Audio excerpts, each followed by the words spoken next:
They say the brightest dreams are often born in darkness. Not the kind of darkness that comes with the night, but the darkness of struggle, the kind that chokes hope, the kind that forces a man to choose between survival and ambition. Our story begins not in a boardroom or a luxury penthouse, but in a silent office tower after midnight. The city outside is alive with neon signs and passing cars, but inside this towering fortress of glass, silence reigns. The hallways echo with emptiness. Every executive, every employee has long gone home. Only one figure remains, a cleaner, a black man whose name, at that moment, no one knew. His uniform is faded, shoes worn down from endless shifts. His body is tired, but his mind refuses to rest. And that is why, tucked away in a dim janitor's closet with a flickering bulb overhead, he is not asleep, he is studying. Old textbooks lay open across a crate he uses as a desk. Pages are dog-eared, margins filled with scribbled notes. His eyes are heavy, yet they burn with a fire no exhaustion can dim. Hours earlier, he had scrubbed bathrooms, polished glass doors, and emptied trash bins, tasks that most people overlook, yet without them, the empire around him would crumble. But now, in this brief stolen time, he is building something for himself, a future no paycheck could ever guarantee. What he doesn't know, at least not yet, is that he is being watched. On this particular night, the building's owner, man, whose name commands headlines, whose fortune inspires envy, whose life seems drenched in light, could not sleep. The millionaire returned to the place that birthed his empire, wandering the quiet halls like a restless ghost. That's when he saw it, a faint glow under a closet door. Curiosity slowed his steps. This was his building. Every inch of it reflected his power, his success, his dominance. Yet something about that single light pulled at him. When he opened the door, what he found stopped him cold. There, hunched over a book, was the cleaner, studying, fighting against exhaustion, against circumstance, against time itself. In that moment, the millionaire saw more than a cleaner. He saw a reflection of himself, decades earlier, before the fame and the fortune. Back when his own ambition was raw, unpolished, and hungry. He too had studied in dark corners, on borrowed time, in spaces that were never meant for him. But now, standing in his $1,000 suit, he realized something chilling. Somewhere along his climb, he had lost that fire. The world saw him as a symbol of black success, a man who had conquered odds, who had risen above poverty and prejudice to build an empire. But what the world didn't see was the silence in his victories. The funerals he missed because he was chasing contracts. The nights he cried alone in hotel rooms, wondering if the sacrifices were worth the numbers in his bank account. The cleaner, unknowingly, had become his mirror. A reminder of the hunger that built him, a reminder of the price he had paid. That night, the millionaire didn't speak. He didn't interrupt. He simply stepped back, letting the man study, letting the moment burn itself into his memory. But as he walked away, the image refused to leave him. For all his wealth, for all his glory, he suddenly felt something he hadn't in years, small compared to the courage of a man who had so little, yet still fought for more. The world tells us millionaires live in light. But sometimes, it takes a man studying in the dark to remind them where that light truly begins. And so begins a story, not just of wealth, but of sacrifice. Not just of ambition, but of rediscovery. The story of what happens when a millionaire catches a black cleaner studying in the dark, and the hidden truths that unfold.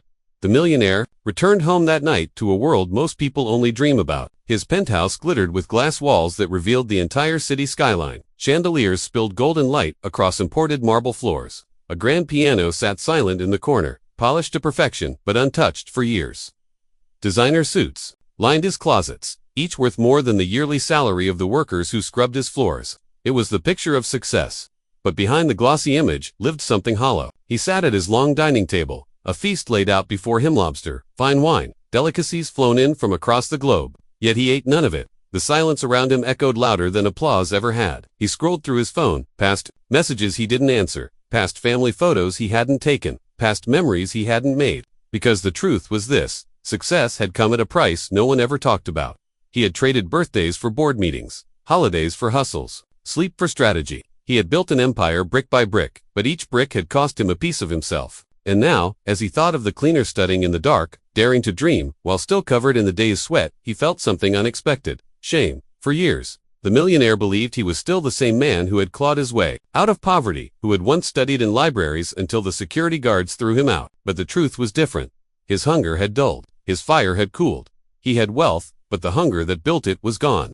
That realization haunted him. The cleaner had nothing, yet possessed the very thing the millionaire had lost. Over the next nights, he found himself drawn back to his office tower. At first, he told himself it was coincidence, that he simply preferred the silence of his empire after hours. But deep down, he knew the truth. He was searching for that light, that faint glow under the janitor's closet door, and each time he found it, he paused, watching silently from the shadows. The cleaner never knew he was there. He never performed for an audience. He simply read, highlighted, scribbled notes, and repeated words under his breath as though engraving them into his soul. The millionaire noticed details: how the man's hands trembled, not just from fatigue, but from hunger; how his uniform, faded and torn, spoke of endless days and nights spent working jobs no one thanked him for; how his eyes, though heavy, still carried a defiance against circumstance. And with every observation, the millionaire remembered. He remembered being mocked for carrying books in plastic bags because he couldn't afford a backpack. He remembered falling asleep on buses with textbooks open on his lap. He remembered being told that his dreams were too big for someone like him. The cleaner was living the millionaire's past, yet with more courage, more discipline, and more faith than he himself now had. And then came the painful question: had wealth softened him?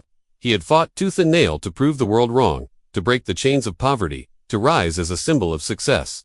But in that rise, had he forgotten the struggle that made him strong? The cleaner didn't just remind him of who he once was. He exposed the hidden truth behind riches: that wealth can harden your heart, numb your hunger, and blind you to the fire you once carried. The millionaire, celebrated as a conqueror, began to feel like an imposter in his own story. He had money, but no meaning; power, but no passion; success, but no soul. And so, while the world still envied his life of light, he found himself haunted by a man in the shadows, a cleaner who, with nothing to his name, carried the one thing the millionaire desperately wanted back: the hunger to keep climbing. The nights stretched on, and with them, the millionaire's obsession grew. By day, he was the face of success, smiling for cameras, closing million-dollar deals, shaking hands with politicians and CEOs who praised his brilliance. But by night, he returned to his empire, not to admire what he had built, but to chase a shadow. Always, he found the same scene: a small flicker of light spilling from a forgotten closet.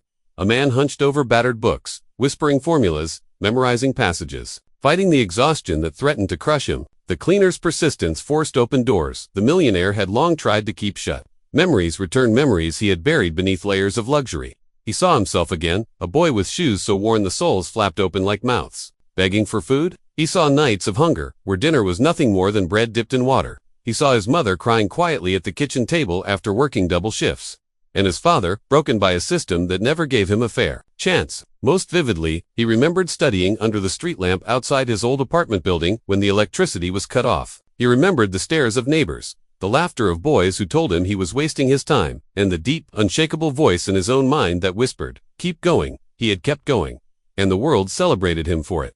But the applause came with silence, the kind no one prepared him for, because with every dollar he gained, he lost something else. First, it was time with family. Then, the laughter of friends. Then, the woman who once believed in his dreams but couldn't live with the loneliness his ambition created. The millionaire had climbed the mountain, yes, but he had done so alone, carrying scars no one saw. And now, at the peak, he realized how cold it truly was. The cleaner, however, reminded him of the climb, of the fire that had burned so brightly in his chest before the winds of wealth extinguished it. It was as though fate had placed that man in his building, not to clean floors, but to clean the millionaire's memory, to strip away the illusion of perfection and remind him of the painful, beautiful truth that the real richness wasn't in the empire he owned, but in the hunger that had built it. But along with the inspiration came something darker, a gnawing fear. The millionaire wondered, had he betrayed his younger self? Had he taken the struggle that once defined him and buried it under silk sheets and champagne glasses? And worse, if the hunger was gone, what was left of him?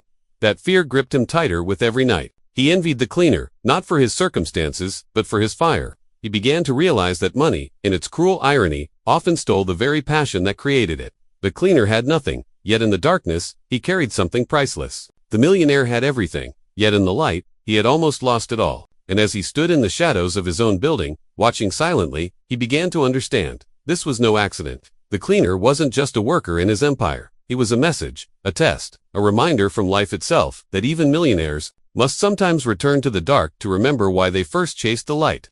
What the millionaire didn't yet know was that this encounter, this obsession, was about to lead him to a turning point that would alter both their lives forever. Because sometimes, the greatest fortune a man can find is not the wealth he builds, but the fire he rediscovers in someone who has nothing at all. Storm clouds gathered one evening as the city drowned in sheets of rain. Lightning carved streaks of white across the skyline, thunder rumbling like a warning from the heavens. The millionaire stood at the tall windows of his office, staring at his reflection, watching the storm rage beyond the glass. He had come again, restless and hollow, seeking the faint glow of the cleaner's light. But this night was different. The closet was dark. The books were gone, the chair empty. The silence pressed on him heavier than any storm. For weeks, he had grown accustomed to that flickering light, to that small flame of hunger, reminding him of who he once was. Without it, the building felt cold, lifeless like a body without a soul.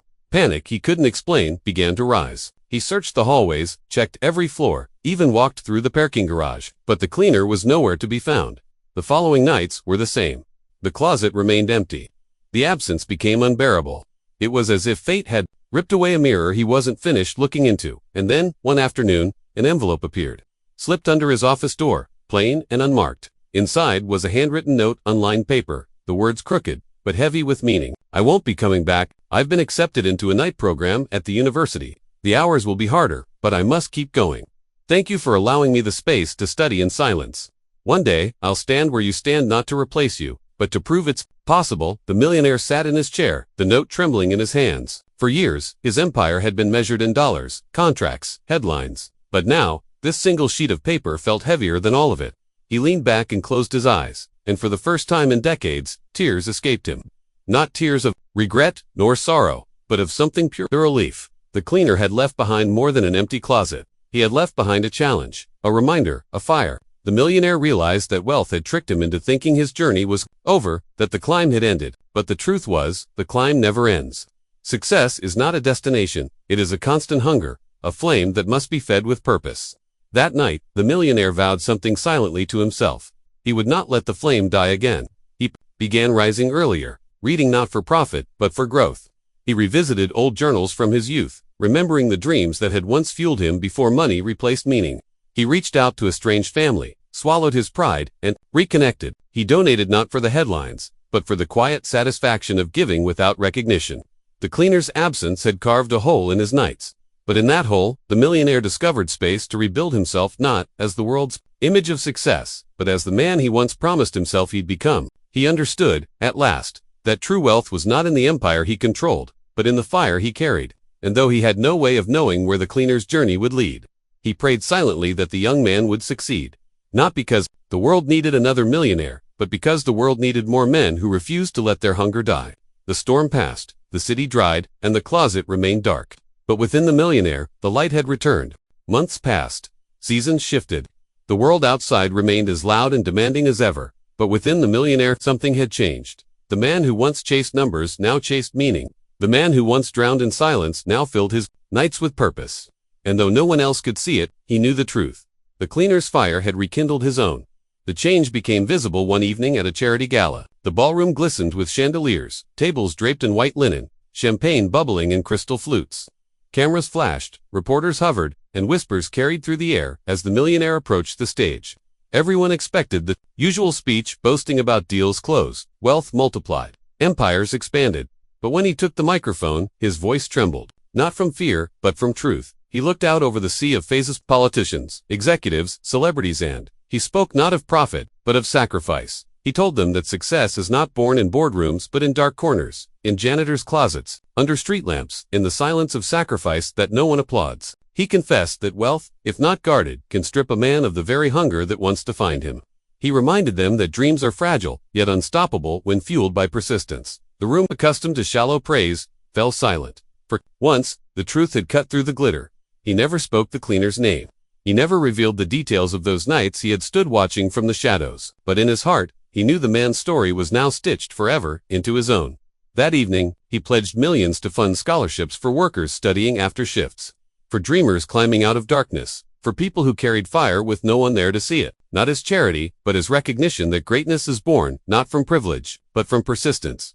Later, standing by the window of his penthouse, overlooking the same skyline that once mocked him with its silence, he whispered a thought only, for himself. Sometimes, the richest man in the room isn't the one with the money. It's the one with the dream still burning. The cleaner had vanished from his life, but not from his spirit. He imagined the young man sitting in a lecture hall now, tired but unbroken, climbing step by step toward a future brighter than any penthouse light. And in that vision, the millionaire found peace. Because in the end, success is not about the luxury you gather, nor the empire you command.